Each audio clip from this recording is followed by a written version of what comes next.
que a gente vai falar um pouco de como esse processo continua, né?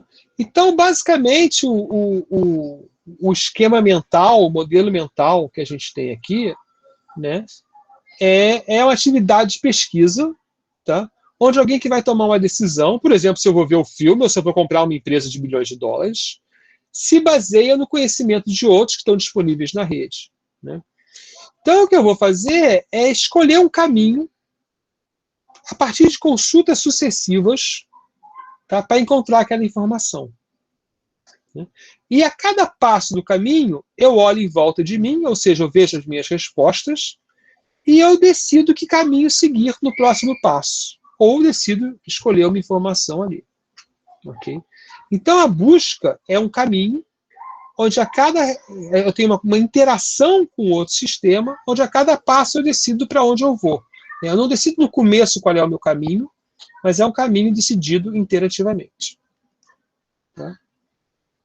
Quando a gente fala cognitivo, né, a gente fala que a gente cria representações internas, né, de pensar. Então, a gente faz uma interpretação do que está vendo, e essa interpretação ela não é só do conteúdo, ela é de dicas também. Então, quando o Google te bota um anúncio, por exemplo, outro dia eu procurei alguma coisa, eu queria o registro BR, aí eu escrevi registro BR, o Google me entregou o GoDaddy.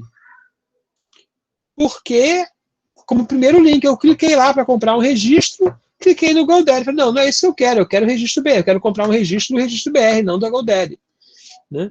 Então, essas coisas, estar na primeira posição, ter um círculo amarelo em volta, piscar, né, mostrar mais texto, essas coisas mexem com o seu cognitivo. Né? Na aula de jogos eu falo de persuasão por meio de processos cognitivos não diretos, persuasão indireta. E no caso da busca, né, nosso meio ambiente, né, de trabalho, se fosse só texto, na verdade, eu acabei de falar que não é isso, mas esse autor é a linguagem. Na verdade, são as várias linguagens usadas na interface. Né? É interessante porque o americano usa language, né, mas o brasileiro, em português, a gente fala língua. Então, a gente devia falar, processamento de linguagem natural, a gente devia falar processamento de língua natural. Alguns autores falam isso. Processamento de língua natural. Porque linguagem pode ser de símbolos, pode ser de outras coisas. Linguagem das cores. Né? Linguagem é um processo mais genérico que a língua. Tá? Então, o que a gente faz? Né? Bom, a busca, a gente supõe que ela atua sobre objetos linguísticos estáticos, ou seja, os documentos não estão se movendo, se transformando. Aquele documento está lá e ele é estático, ele não se altera no tempo. E a busca funciona por causa disso. Né? Cada objeto ele tem uma mensagem, ele captura uma comunicação onde um autor, ou autores, eles antecipam o interesse de uma audiência imaginada, ou eles fazem sob demanda de uma e depois botam à disposição de outros, né? E produz um texto, seja ele literário, técnico, né? Que tem um equilíbrio entre o que ele deseja dizer e o que ele imagina que a audiência deseja ou pode ouvir. Né? Então, isso vale para literatura e vale para texto técnico. Né? Porque quando eu escrevo um livro de cálculo, para quem não sabe cálculo, um livro de cálculo para quem já tem uma introdução a cálculo, eu escrevo de maneira diferente. Okay? Então, a primeira pergunta que se fez, na verdade, é como que eu sei sobre o que o documento fala? E aí se criou um termo que eu não tenho visto mais pesquisa nenhuma, mas logo no começo tinha, que era aboutness. Né? Sobre o que é esse documento?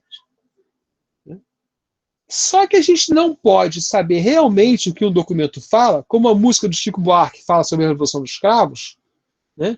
Se eu não tenho um entendimento, não é nem semântico, é da pragmática, né? Que é um nível acima da semântica, né?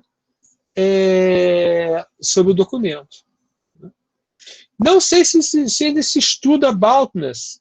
Nós temos agora eu vou me referir sempre, a gente tem um colega aqui que estuda ciência da informação. Ainda se fala em aboutness em Library Science? Você sabe isso? Sim, professor, a gente fala sobre aboutness com o nome de sobrecidade. A gente aborda como sobrecidade, que é falar Esse eu vou sobre anotar. alguma coisa. Eu vou anotar sobre a cidade aqui, porque esse eu não sabia. Vou botar aqui no. Mas essa pesquisa em computação meio que morreu, assim, sabe? Information Retrieval. Mas, na verdade, se você vai classificar um livro, né, você tem que saber sobre o que ele é, né? Na biblioteca. Né? E tinha uma teoria lógica da sobrecidade. Se há alguma coisa é sobre X e X é sobre Y, então alguma coisa é sobre Y. Se Z é sobre X e X é sobre Y, então Z é sobre Y. Tem, aí, mas essa lógica deu errado, porque na prática não valiam certas coisas. Então a Baltus morreu. Nunca mais vi pesquisa sobre a Baltus em Information Retrieval. Vou até dar uma olhada de novo. Então uma busca é um processo interativo onde você tem um consulente lá, né, que faz uma pergunta para o respondedor. Fala. Desculpe interromper, mas em toda essa discussão a gente está tentando capturar os significados de informação que são muito diversos, né? Eu sei que teve o caminho, o senhor deve conhecer também lá do Shannon com a teoria da informação, em que ele deu um significado muito mais específico para a informação. Não tem nenhuma tentativa de tentar definir de forma mais rígida esse tipo de conceito, vão ser coisas que vão apelar para uma coisa tão hermenêutica, tão cheia de interpretações sempre?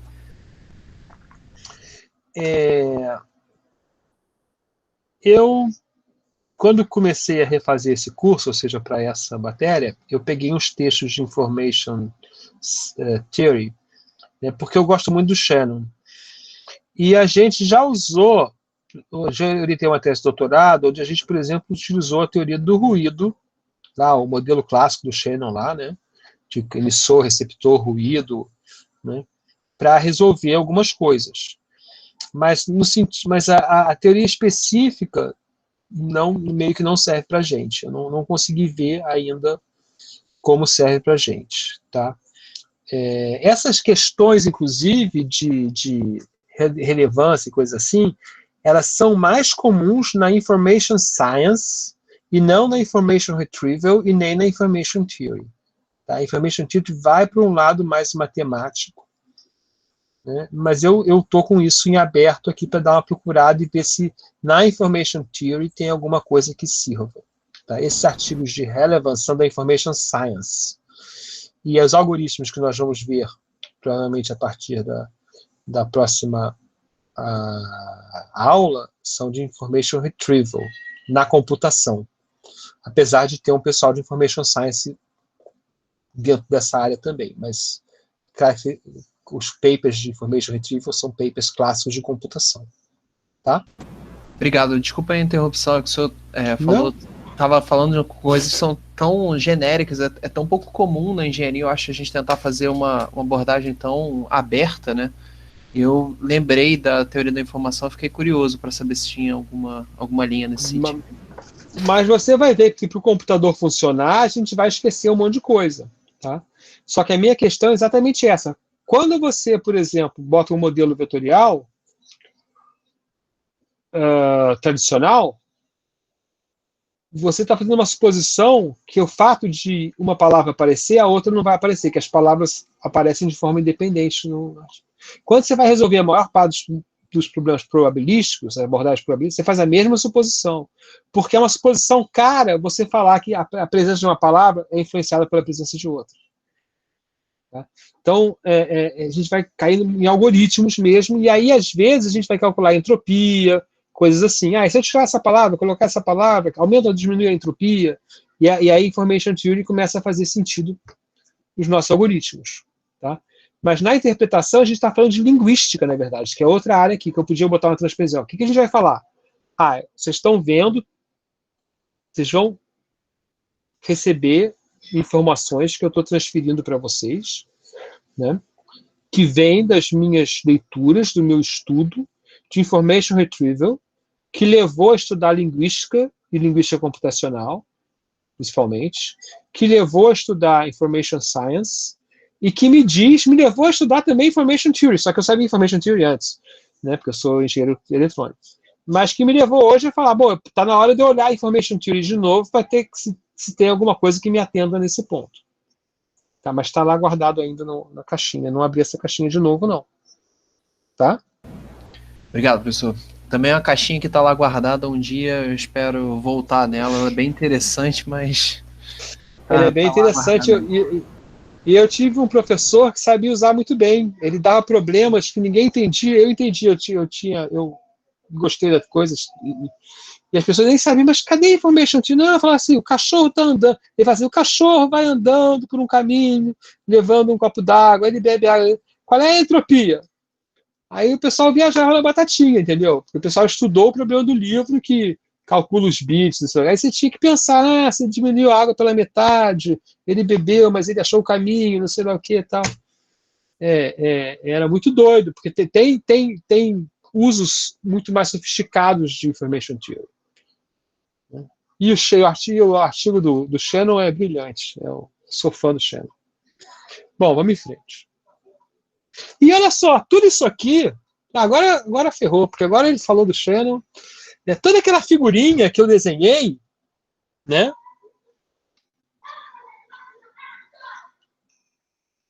Cadê a minha transparência anterior?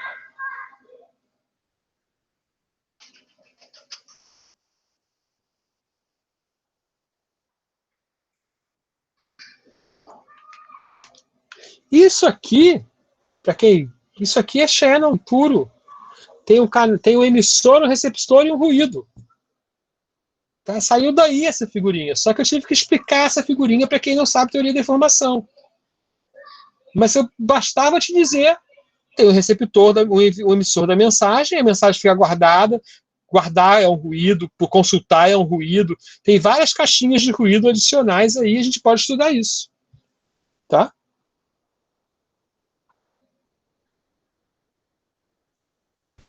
Obrigado, professor. Eu tô curioso depois para saber essa do cachorro aí. Essa eu nunca escutei, não. Eu não me lembro qual era a questão, mas o cachorro tinha que levar uns disquetes, na verdade. Aí você tinha que calcular a taxa de transmissão, qual era, coisas assim. Então, o nosso ambiente de busca é um ambiente de manipulação de língua. Tá? Mas, como a gente tem uma interface que tem outras coisas, a gente pode falar que é de linguagem também. E a gente está sobre... É uma premissa que os nossos documentos não ficam mudando de palavras, assim, feito Harry Potter, né? São sempre as mesmas palavras. Né? E essa questão do você interpretar, né? Não necessariamente o que o autor escreveu, às vezes e às vezes, por exemplo, tem gente que fica estudando qual era o estado mental do autor quando escreveu aquele texto, né? Ou quando pintou aquela pintura. Se você for... tinha um pintor brasileiro que ele entrou em depressão, e os quadros dele ficaram todos pretos. Aí ele se cura, os quadros dele ficam coloridos de novo. Iberê Camargo. Iberê Camargo tem uma fase que ele está em depressão, que a pintura dele é muito, muito, muito escura e muito triste. Né? Então você pode estudar essas coisas também. Professor, voltando no ponto anterior, você pode voltar 2 slides? Quando você fala que o objeto... Isso, quando não muda no tempo a palavra, mas o significado da palavra muda. Como é que a gente trata essa mudança? Sim, é ruído. É ruído porque você guardou o documento, o tempo mudou, né? Ou o assunto muda. Por exemplo, a música do Chico Buarque, né, ele mudou a música depois. Essa música em 2 versões, porque a Revolução dos Cravos sai da moda, entendeu? Então ele fala, tem uma outra música, foi bonita a festa, pá, mas estou carente. Ainda guardo renitente, um lindo cravo para mim.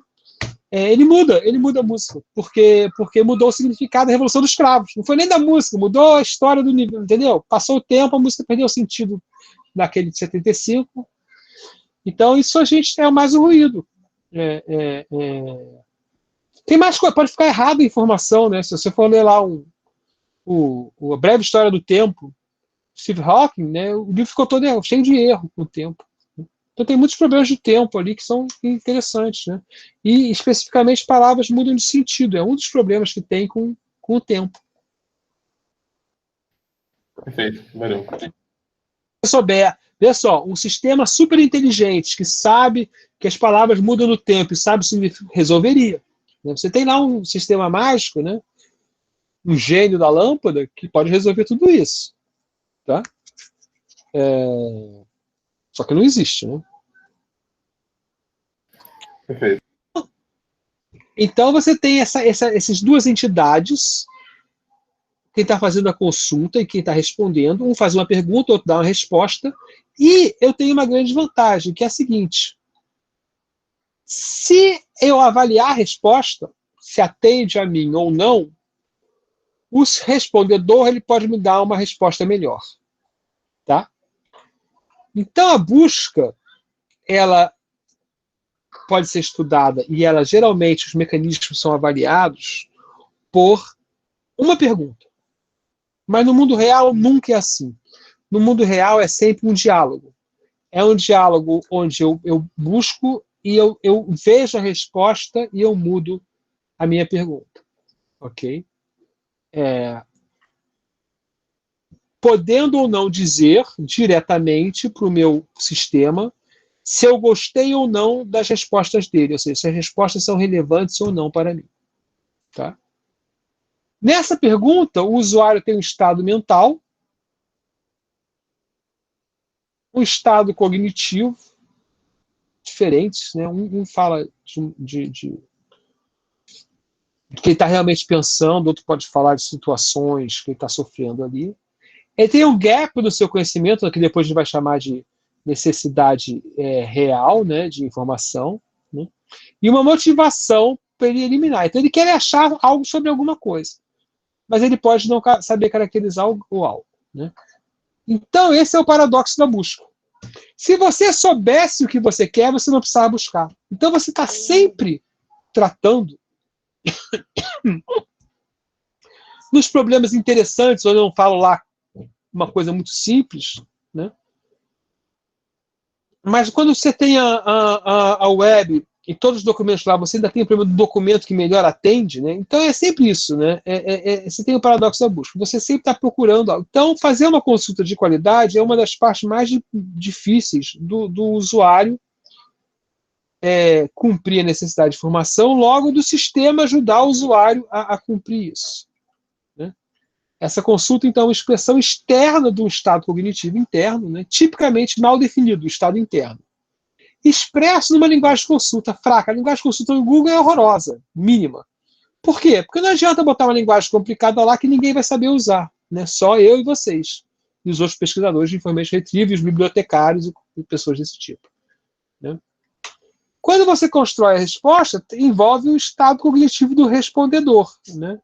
Por exemplo, ele pode melhorar a consulta? Isso é uma questão importante. A gente pode melhorar as consultas mal feitas. A gente sabe a resposta? A gente encontra a resposta ou não encontra? A gente consegue verbalizar essa resposta de alguma maneira? E o usuário vai entender? Se alguém chega e fala, Chechel, me diz aí qual é a tangente. Eu posso falar, calcula a derivada. Meu filho muitas vezes. Exatamente, estudando com meus filhos. Meus filhos estudam física, né? Problemas que eu sei resolver com derivada integral.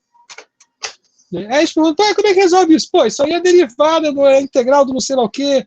A aceleração é derivada da velocidade. Não, pai, qual é a fórmula? Eu não faço a menor ideia. E como eu não sei mais derivar nem integrar, eu também não sei qual é calcular a fórmula. No máximo, algumas derivadas. Né? Então, eu posso dar a resposta em uma forma que o usuário vai entender. Né? E eu posso dar o conhecimento de background para o usuário entender. Eu posso perceber, você não vai saber o que é derivada, mas se eu te mostrar aqui umas coisinhas simples, você entende e consegue fazer o problema. Então tem lá esse mecanismo de busca, que é um programa de computador, tem um conjunto de documento ou passagem de texto que tem que identificar, e a gente chama isso de corpus. Tá? É a coleção de documentos. Então a partir de agora eu vou falar corpus, né? Significa que existe uma coleção de documento definida.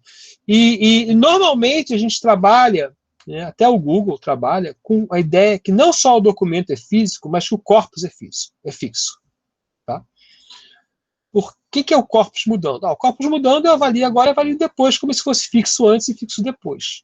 Tá? E vários algoritmos, por exemplo, eles não têm uma versão dinâmica. Ou seja, ele tem que ser todo recalculado. Se não me engano, o PageRank original não tinha uma versão dinâmica, e como ele é feito hoje, ele tem uma versão dinâmica. Tá? Mas eu não tenho certeza disso mais. Algumas coisas você estuda muito tempo atrás, né? e trabalha. Né? Então você vai conversar, a gente vai estar olhando para uma pergunta, mas na verdade os sistemas são de várias perguntas. Né? E o importante dessa conversa é essa: eu dou a consulta, o respondedor olha para o corpus, recupera os documentos, né? e eu digo para ele, olha, alguns deles me servem. E aí, entendendo isso, que a gente chama, o sistema vai poder atuar de maneira a me dar respostas melhores. Tá? Então, isso é uma jogada da conversação do sistema, e para isso o sistema pode não saber nada, ou seja, o sistema pode achar que cada consulta é uma consulta independente, ou ele pode entender a sequência de consultas e procurar o melhor caminho. A gente tem uma suposição que a busca é centrada em que os documentos significam, né? Mas, na verdade, está dizendo assim, ó, o somatório das semânticas das palavras significam a semântica do documento. Só que cada palavra tem mais de uma semântica, porque eu mostrei ali na música. Né? Lá é primavera, significa aqui é inverno ainda, lá é bom, aqui é ruim. Então tem toda uma semântica do significado 2 que se fala em linguística. Tem o significado 1, que é os vários significados, que já são vários, né? Manga tem vários significados 1. Né? Manga pode ser o verbo mangar conjugado, a palavra, a manga da camisa, a manga de um tubo de mecânica, pode ser a manga fruta, né? Pode ser mangá mal escrito, pode ser o goleiro manga, que jogou no futebol brasileiro um tempo atrás, né? E tem coisas que você fala, prefiro uma injeção na testa. Isso é mentira, você não prefere uma injeção na testa. Você está querendo dizer que aquilo é muito ruim. Né? Então a gente tem várias. Espera aí que tem alguém querendo entrar. Várias dificuldades, né, ligadas a isso. Né? Por exemplo, né, eu quero fazer uma viagem, ou pegar o meu político acessório, fazer uma viagem por 20 cidades do Brasil da maneira mais barata. E aí eu vou perguntar como viajar pelo Brasil de maneira mais barata. Essa pergunta, na verdade, eu queria saber como resolver o problema do caixeiro viajante. Né? E aí tem várias perguntas difíceis, como eu quero imagens de crianças chorando de felicidade, filmes de ação. Né? Isso estão, né? Então, BRI, eu quero dizer para vocês aqui, BRI é muito difícil, e a gente casar as palavras é uma abordagem fraca. E o que a gente vai fazer é um casamento de palavras melhorado, e sempre em direção a isso, porque o que a gente tem no texto são as palavras. Né? Tem frases que não têm significado fixo, né? Depende totalmente do contexto. Por exemplo, eu peguei sua pata. Se eu estou falando de patos e patas, ou se eu estou falando da pata do cachorro. Mas tem frases que não tem solução. Né? Por exemplo, o menino viu o homem de binóculos. Ou eu vi o homem de binóculos. Quem estava de binóculos? Eu ou o homem? Não tem solução.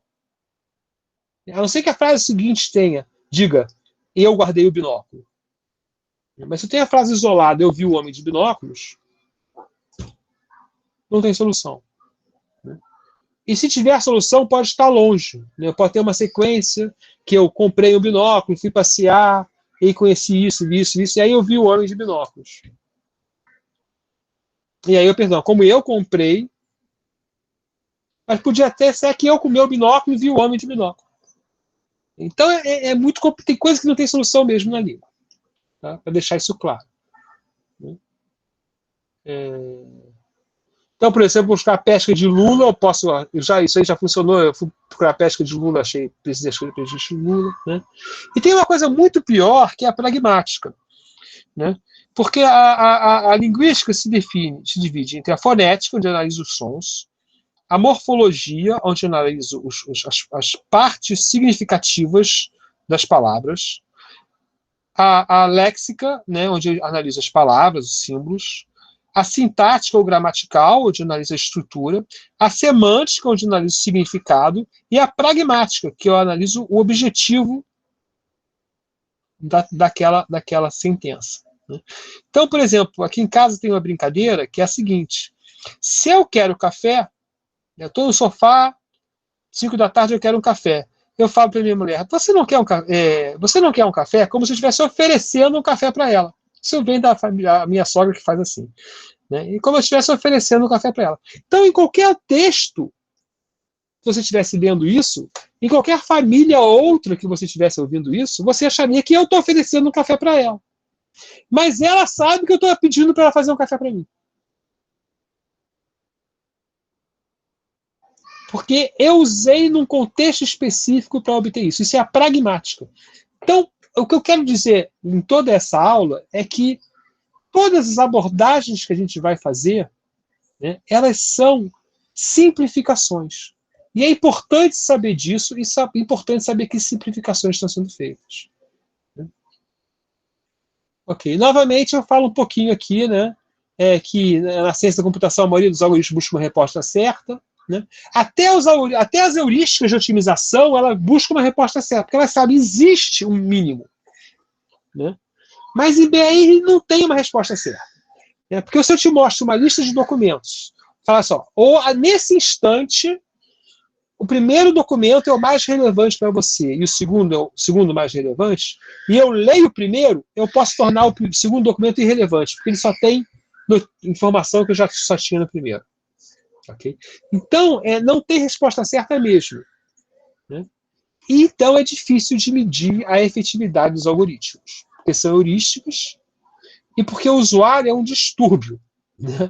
E o uso sequencial complica as coisas. Tá? O que a gente pode contar é o seguinte, né? Casar os termos indexados é um resultado muito simples. Né, e deixa de servir. A gente está quase acabando, vai dar 5 horas, a gente está quase acabando. E os usuários não têm treinamento para fazer consultas complexas. Tá? Eu vou falar disso aqui, que isso é interessante. Né? E outra coisa que a gente tem que saber é que essa sequência da busca, o usuário passa por vários estágios. Existem vários modelos, eu vou mostrar aqui o da Carol Curtal. Né? Então, quando você começa uma busca, você está na iniciação, você tem uma incerteza e pensamentos vagos. Ou seja, você, na verdade, você está procurando se orientar nesse espaço linguístico. Né? Normalmente, você, o segundo estágio, eu consegui alguma orientação, achei uma bússola. Né? E aí eu tenho um otimismo, falar, eu estou entendendo. Só que é comum de você chegar, né, a partir da seleção, né, num momento de confusão do que escolher. Né? Porque você cai num espaço que você diminuiu a sua incerteza, mas você lê um errado, tal. Até uma hora que você lê algo, acha algo que esclarece para você o que você está fazendo, e aí você faz uma busca de coleção, de aumento de interesse, de escolher exatamente o que você quer. Né? Então, esse caminho até você achar o que você quer exatamente. Então, esse caminho é um caminho de aprendizado que vários autores narraram de várias maneiras diferentes. Tá? E a gente tem que entender que isso existe. Novamente, chamando a atenção que os nossos primeiros algoritmos, na verdade, os que a gente vai falar o tempo todo, não tratam dessa sequência. Né? Isso seria um curso mais avançado tratar dessa sequência. Apesar do que a gente vai falar de relevance feedback, que ajuda você em 2 passos. Ele vai tratar o caso de 2 passos. Então é isso. Então a gente tem esse livro aí, Introduction to Information, os artigos do Serasevich são sobre relevância, né, e esse Find Out About é o único que eu não vou conseguir fornecer para vocês, mas ele não é tão importante, só o comecinho dele faz esse discurso, um discurso que não tem nos livros de Information Retrieval, sobre a Information Retrieval como diálogo. Tá? Por que não tem? Porque a gente não tem uma análise dela como diálogo. A gente não tem como fazer uma avaliação de Information Retrieval, de algoritmos de Information Retrieval como diálogo. né? Então, isso teria que ter uma experiência com ser humano, né, com um contexto específico, muito difícil de tratar. Ok? Então, esse livro é um livro meio bizarro assim, na literatura. Nem é tão bom assim, mas ele chama a atenção a isso. Ok. Então tá, então era isso. Eu vou apagar aqui a gravação, vou desligar a gravação. Agradeço a todos que me lembram de gravar.